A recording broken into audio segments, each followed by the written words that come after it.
Right now on News 8, fighting a new trend, the new illegal drug problems in eastern Iowa and why undercover agents are now going public.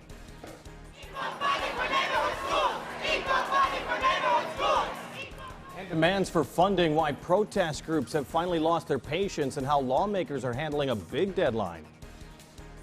Live from WQAD, News 8 at 5 starts now.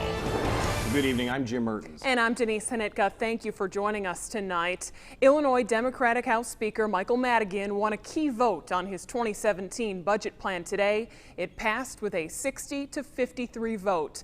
But it's a budget that Republicans say will add $7 billion to the deficit. And it's expected to be vetoed by the governor, Bruce Rauner. Speaker Madigan and other leaders met behind closed doors today with the governor. The two sides are split on how to handle several business proposals, including workers' comp reform. Lawmakers are working on a June 1st deadline to get a budget approved. After a positive meeting that the Democrat leaders now share our sense of urgency of bringing this impasse to a close, and we are going to ramp up with our working groups. We've made good progress. We're not there yet, but we've still got 5 days. Quad City Democratic State Representative Pat Verschoor voted for the budget, but Democrat Mike Smitty took no stance. During today's roll call, Representative Smitty voted present rather than saying yes or no. The head of the Chicago School District says they're at the point of no return. CPS now faces a $1 billion deficit next year and will make severe cuts if state lawmakers can't agree on funding. The Illinois House did pass a budget that includes a $700 million increase for education, but the governor, as we said, has threatened to veto it because it doesn't include some of those reforms that he's pushing for.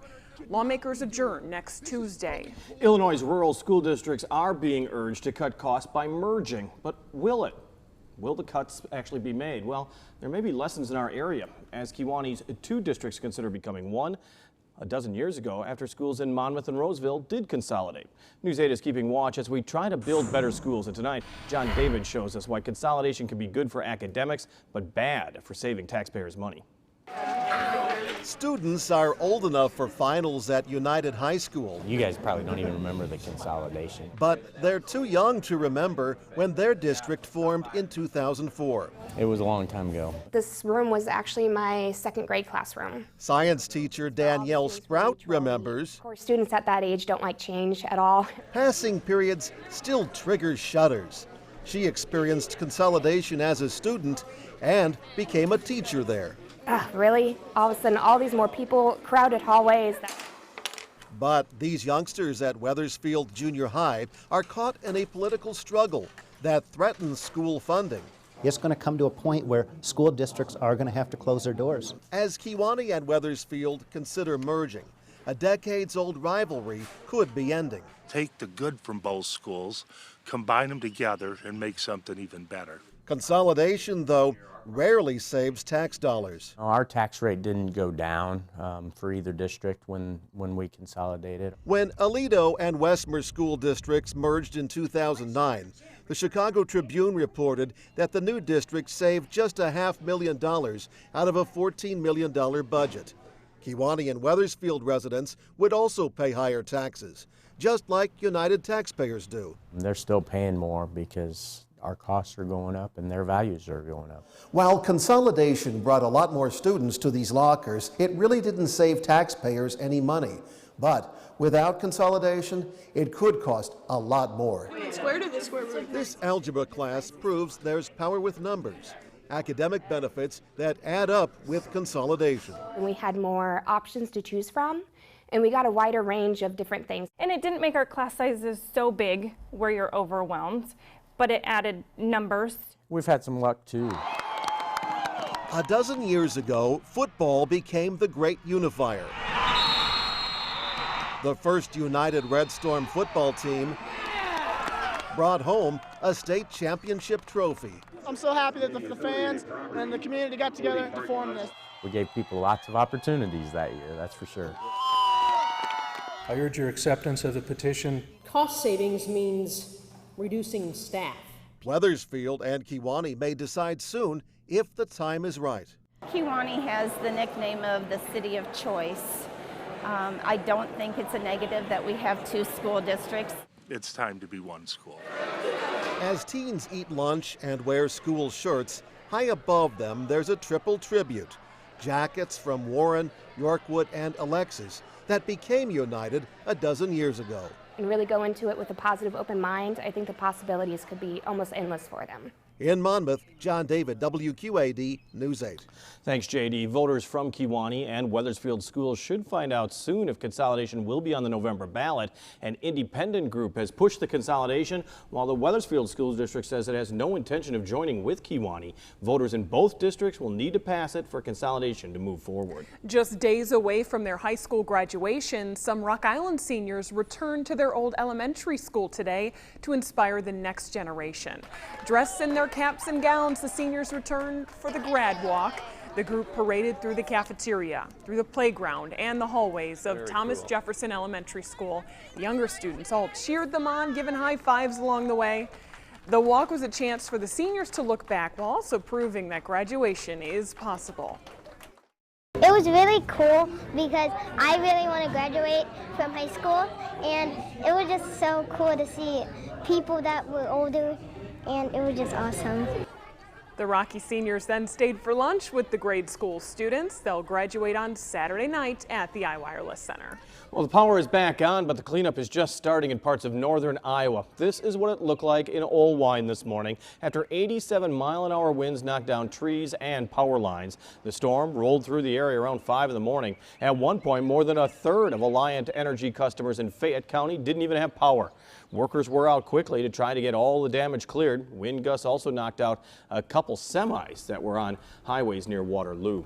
Well, parts of western Iowa are in a tornado watch this evening, and the storms could move closer to the Quad City area. Chief Meteorologist James Zahara has our first check of the forecast for us tonight. Hi, James. Hey, guys, let's go and take a look at that storm tracker, which you can always check on our website at WQAD.com and show you not only where the rain is, but where that tornado watch is. And you can see, yeah, it's still way out across the south and west, from Des Moines all the way down to Kansas City. And you can see a nice cluster of some showers and thunderstorms and some pretty good rains. There's only one catch, folks. Ahead of that, right around our neck of the woods, the air is pretty stable, so we're not expected getting a whole lot of this activity, unfortunately, as we head later on tonight, even though it does look very impressive off to our west. Highs today, no surprise, made their way well into the 80s. Of course, with that humidity, felt a little bit warmer than that. Got as warm as 88 degrees in the Quad Cities, still showing 88 degrees. And with that dew point at 64 degrees, it pretty much feels right around 90 degrees. Not much relief when it comes to some of that wind. We're going to actually kind of cool these numbers off as we make our way into the holiday weekend. And we're going to keep that chance for a shower, thunderstorm in the forecast as well. But as we've been talking about in past days, not everyone's going to be seeing that chance. I'll explain why coming up in just a few minutes.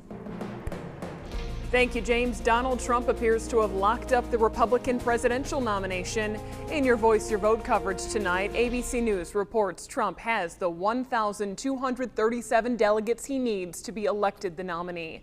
Trump was able to reach that number after 29 unbound Republican delegates confirmed they would support the frontrunner. Trump now has more than 76% of those Republican delegates and has more than doubled the number of delegates that were pledged for Senator Ted Cruz. 15 of the final uncommitted delegates came from North Dakota's delegation. The folks behind me got us right over the top from North Dakota, so North Dakota made a big statement, and I just really appreciate it. We will not forget it. Thank you very much. Trump remains the presumptive GOP nominee until delegates formally cast their votes at the Republican convention in July. Well, drugs like meth and pot continue to cause big problems in eastern Iowa. Now, undercover drug agents are warning everyone about a combination. Clinton County recorded 2 cases involving 1 pot meth over just 6 days. That's a form of methamphetamines made with pop bottles and other common ingredients. Eastern Iowa is also seeing an uptick in something called butane honey oil. It's a paste made from marijuana stems and buds for vaping and smoking. These chemicals that go in these bottles, these shake and bake methods, are very dangerous. It, can take over their lives, and it also can affect all the relationships within the family. Police and social agencies are hosting a town hall meeting on heroin and painkiller abuse. The session is free, open to the public. It starts tonight at 6 at Eagle Point Lodge in Clinton. A drug treatment agency is suing an Iowa-based insurance company over its coverage. The agency claims that Wellmark Blue Cross Blue Shield promised to cover the costs of treatment for dozens of patients. But when the center billed the insurance company, those claims were denied. This lawsuit now claims that Wellmark delayed and denied millions in valid insurance claims just to force companies to accept lower reimbursements. The treatment agency says it wants $12 million from Wellmark. A Quad City treatment center has some big plans so it can continue treating patients with mental illness. All new at 5 tonight, News 8's Johnny Gindrich shows us why Vera French is reducing its size.